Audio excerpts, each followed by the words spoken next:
Alors, à la fin de l'Empire, ouais, hélas. 1814, les Alliés. Alors, il y a eu deux temps, 1814 et 1815. Première abdication de Napoléon, deuxième abdication de Napoléon. Première abdication de Napoléon, les Alliés, contents de s'être débarrassés de Napoléon et admiratifs des trésors artistiques de l'Europe civilisée rassemblés, enfin rassemblés, ne réclament pas la restitution de ce qui a été pris chez eux en 1814, à l'exception de ce qui n'a pas été exposé. Voilà.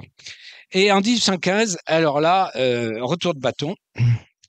Les Alliés, très mécontents que les Français aient repris les armes contre eux, veulent définitivement punir cette arrogante nation. On est quand même la patrie de la liberté, mais enfin, et exigent la restitution de leurs œuvres d'art. Et là, vous allez voir Denon, il va se battre comme un lion. Denon va résister héroïquement pour empêcher ou au moins retarder le plus possible les restitutions.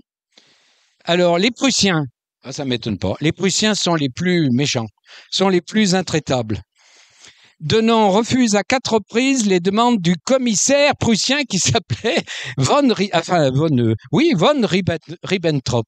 Mais bon, il y avait 2 B et 2 P. Il est menacé, ah oui, ça commençait là, oui, je suis d'accord.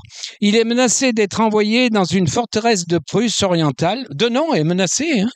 Il refuse de se plier, ce qui entraîne même l'intervention du maréchal Blücher. Le 11 juillet 1815, les premiers tableaux sont emmenés avec l'appui d'un détachement prussien. Et là, le premier tableau emmené qui va retourner à Cologne, c'est celui-là, le martyr de Saint-Pierre de Rubens. Denon voit son œuvre dépecée par les Alliés. Juste retour des choses, c'est en 1815 que paraît cette caricature de George Cruikshank montrant Bonaparte pillant l'Italie. Cette gravure n'a été faite qu'en 1815. Le 5 août, ce sont les commissaires autrichiens qui se présentent. Le 18 septembre, les commissaires belges, aidés des soldats anglais.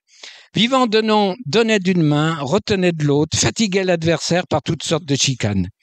Le 29 septembre, il parvient à conserver, vous le savez, un grand tableau. Le plus grand tableau qui se trouve au Louvre, c'est les Noces de Cana de Véronèse. Vous savez que là, on l'avait emmené en 1797, c'est bien ça, au 1798, de Venise, hein, du monastère San Giorgio Maggiore. Et donc, Denon a réussi à conserver. Il a dit, il est intransportable ce tableau, il est trop grand. Et on vous donne en échange la Madeleine chez le pharisien de Charles Lebrun. À mon avis, il a roulé les Italiens, mais bon, tant mieux pour nous. À l'issue d'un combat de 3 mois. Donc, le combat de 3 mois, c'est juillet, août, septembre 1815, qu'il a mené jusqu'au bout. Denon remet sa démission au roi. Voilà, au roi Louis XVIII, le 8 octobre 1815. Les Alliés auront repris 2065 tableaux et 569 sculptures. Qu'ils les emportent, mais il leur manque des yeux pour les voir. Le Louvre conserve la moitié des peintures italiennes et la quasi-totalité des œuvres d'art placées dans les musées de province. Alors, je ne sais pas s'il y en a à Valence. Il y en a à Valence. La Belgique dit qu'elle n'a pu reprendre que 93 des 231 objets d'art qu'elle réclamait. Denon se retire dans son cabinet. Alors, il faut que je dise qu'il avait un cabinet de curiosité. Il y avait à Paris, sous lui disait un homme heureux.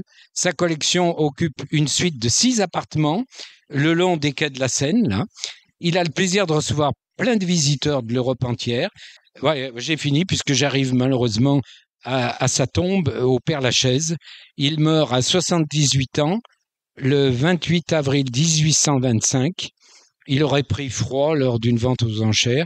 Il est enterré donc au Père-Lachaise. Toute sa collection est vendue l'année suivante. Et elle comprend 3178 numéros.